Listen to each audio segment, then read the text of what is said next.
Imagine dying in the most heroic way possible, then waking up in the afterlife only to face 7 brutal trials that decide if you're reborn or erased forever. That's what happens to firefighter Kim Ja-hong, and trust me, the truth waiting at the end will shock you. Stay till the end of this act to see how a man who saved others his whole life is judged like a criminal. The story starts fast. A huge fire breaks out in an apartment building. Firefighter Kim Ja-hong rushes inside. A mother and daughter are about to die. Ja-hong jumps from a collapsing floor, grabs the girl and saves her in midair. But on the ground, right after handing her over, he dies.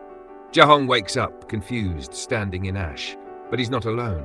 2 strange figures appear, Hyewon-mak and Deok-chun, guardians of the afterlife. They bow to him. They call him a paragon, a rare person who lived such an honorable life that he might be allowed to reincarnate. Ja-hong panics. He wants to go back. He wants to see his mother.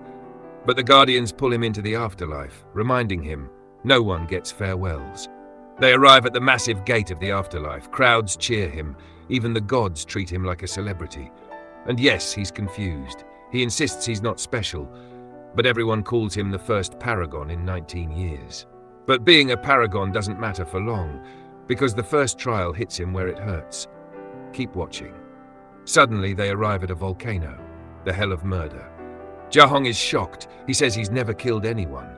But the god presiding over the court says indirect murder counts. If your actions led to death, even by accident, you're judged here. A memory appears, a burning building, a trapped colleague calling for help. Ja-hong tried to help him, but the building collapsed before he could return. Ja-hong saved 8 strangers that day, but not his colleague. The prosecutor says he hesitated, that he cared about his own safety first, that his slowness caused a death. The guardians defend him. They show exactly how many people he saved. They show his colleagues' dying instructions, urging him to save others first. The god finally decides saving many outweighs failing one. Not guilty. Ja-hong wins the first trial. If that scene surprised you, hit the like button. These trials only get tougher. Next, they enter a bright river where souls are punished for wasting their lives. But Ja-hong's life was the opposite. They show flashbacks. Him saving a cat, him rescuing a bee, him helping everyone around him, even when he didn't need to.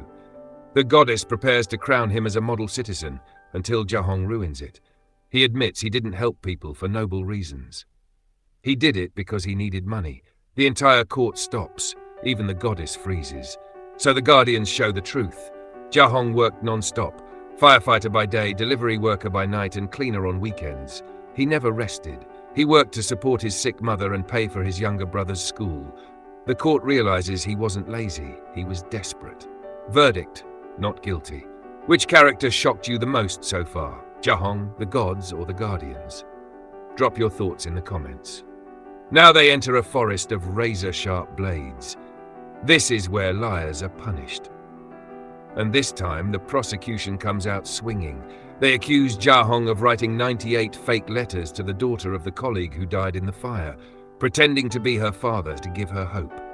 Ja-hong breaks down. He says he did it because the girl was too young and he wanted her to feel loved. The prosecution isn't done.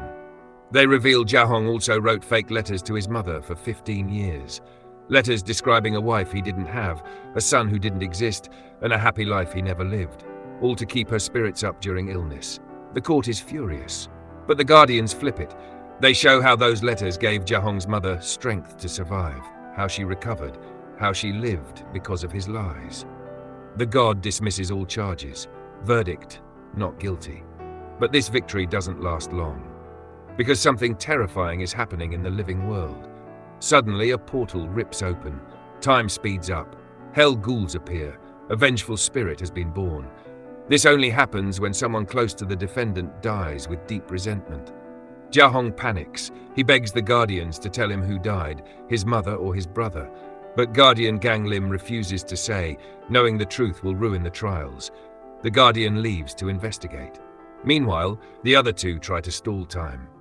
Share this recap with someone who loves supernatural movies. This story is getting wild. While the Guardians handle the trials, we see what really happened after Ja-hong's death. His mother, who is mute, mourns him quietly. A fellow firefighter visits and pays respects. His younger brother, Su-hong, receives Jia-hong's belongings. At the same time, the military is searching for Su-hong. They report he deserted his post. They worry he might harm himself. The base officers argue about what happened. Back in the afterlife, Jia-hong removes his blindfold and sees King Yomra. The king demands the Guardians fix the chaos.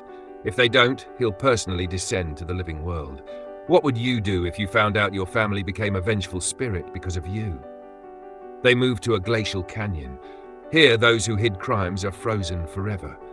Jia-hong is told this trial should be easy. But the evidence says otherwise. A flashback reveals Su-hong's death was not an accident. A soldier accidentally shot him, panicked, and, with the help of higher-ups, covered it up. Su-hong was buried secretly, alone, betrayed, and forgotten. And that's why he became a vengeful spirit. Jia-hong collapses in grief. Everything is falling apart. But this is only the beginning of the fallout. The real twist comes in the final trial. And nothing will prepare you for the truth about Jia-hong's mother. If you've made it this far, it looks like you're enjoying the video. So hit subscribe and click the bell icon to turn on post notifications so you never miss the next ones. Thanks in advance. Jia-hong collapses in the glacial canyon. The truth hits him hard. His younger brother Su-hong didn't die in a simple accident. He was shot. Panicked soldiers covered it up and the world moved on like he never existed. That betrayal, that loneliness, that's what turned him into a vengeful spirit.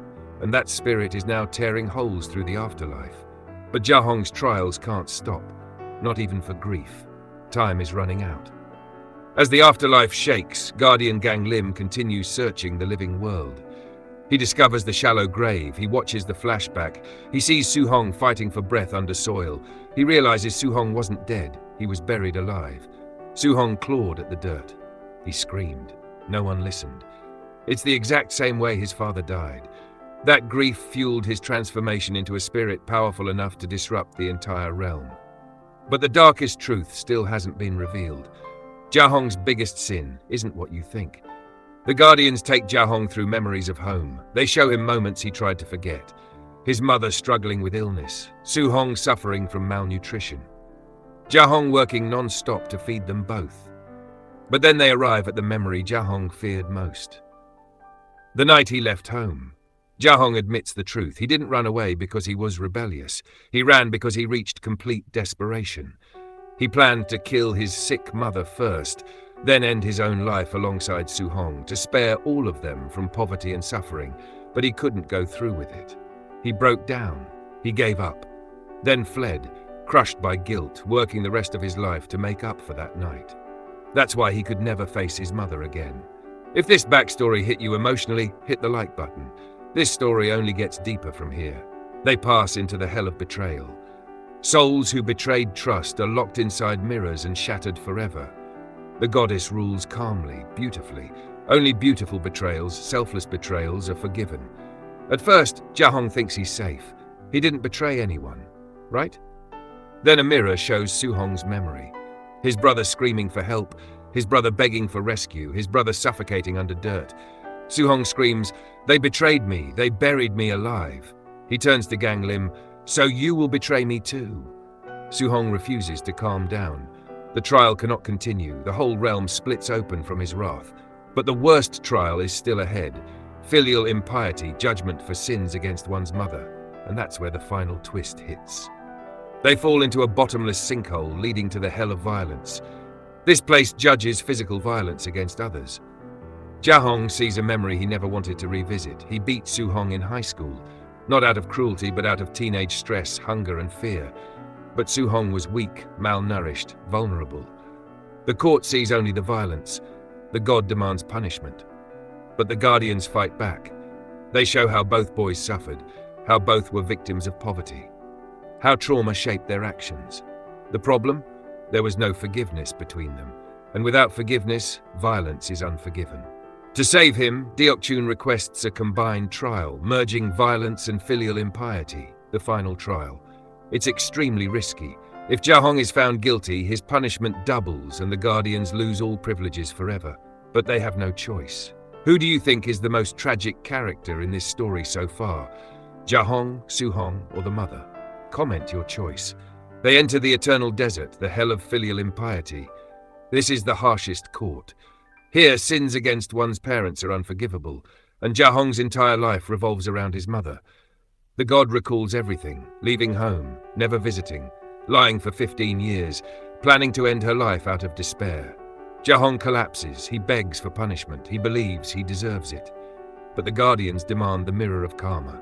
And then the twist the entire movie was building toward, finally reveals itself. The mirror shows something shocking. The mother was not unconscious during the night Jahong planned to kill her. She heard him pleading. She felt him trembling. She understood he wasn't trying to hurt her. He was trying to end the suffering of a family drowning in poverty. She didn't move or speak, not because she agreed, but because she saw his pain. And yet, for the next 15 years, she waited. Every day, holding on to hope, living with the memory buried inside her heart. And then comes the biggest emotional hit. The mother speaks, for the first time in a dream visitation, thanks to the Guardians bending the rules. She tells Suhong and Jahong, "My boys didn't do anything wrong, it was all because of a terrible mother like me. I'm sorry, I love you." This miraculous moment, her first words, is enough to completely overwrite all charges of filial impiety. Under afterlife law, if a victim forgives their offender, the sin cannot be judged. Verdict, completely innocent. Share this recap with someone who loves emotional supernatural movies. This ending deserves more eyes.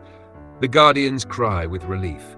Jahong is given immediate reincarnation. He says goodbye to his mother. He disappears with a smile. But the story isn't over. Something unexpected happens. King Yomra announces that Suhong, the vengeful spirit, is now an honorable paragon too. His grudge came from betrayal, not evil. His love for his family remained pure. He becomes the 49th paragon needed for the Guardian's reincarnation contract. Ganglin prepares to escort him, but there's one last twist. The Guardians didn't know what their past lives were, but Yomra did, and he's been testing them this whole time. Their fate will be revealed in the sequel. What would you do in Jahong's place? Would you return to see your mother, or move on peacefully? Thanks for watching till the end. If you like this one, click the next video on your screen. You'll love it even more. I promise you won't regret it.